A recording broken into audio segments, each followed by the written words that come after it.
Alors, il y a la façon, il y a, si vous voulez, il n'y a pas de whale watching organisé en Corse, mais il y a un whale watching sauvage, c'est-à-dire que l'été, les gens qui sont là en mer, d'un coup, voient une bande de dauphins, les suivent.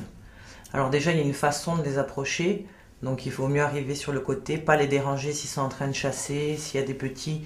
Les gens ne pensent pas du tout à ça, ils pensent, ah tiens, il y a des dauphins, je les suis. Ils ne regardent pas s'ils les dérangent en pleine chasse. Ils ont rabattu un banc de poissons, ils sont en train de manger, puis ils sont suivis, il y a le moteur qui fait fuir les poissons, qui fait éclater le banc, etc. Donc, et puis après, au bout de, je sais pas, une demi-heure, trois quarts d'heure, une heure, ben, les gens se lassent, bon c'est bon, j'ai vu les dauphins, ils s'en vont. Mais il y a un autre bateau qui dit, tiens, il y a des dauphins, il prend la suite et ils vont être suivis comme ça pendant 12 heures toute la journée, non-stop, donc ils n'ont plus de vie.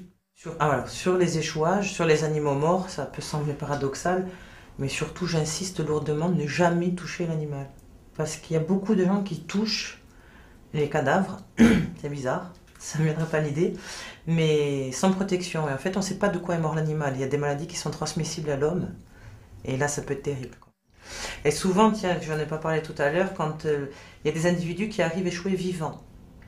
Alors là, il y a, bon, c'est assez rare, hein, mais il y a une conduite importante à avoir.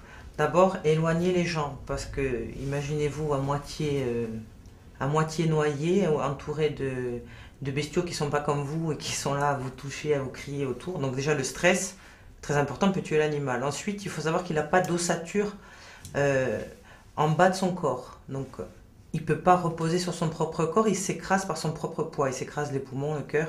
Donc, en fait, il faut le faire reposer sur ses nageoires pectorales. Donc, il faut creuser sous son ventre pour qu'il repose sur ses nageoires pectorales.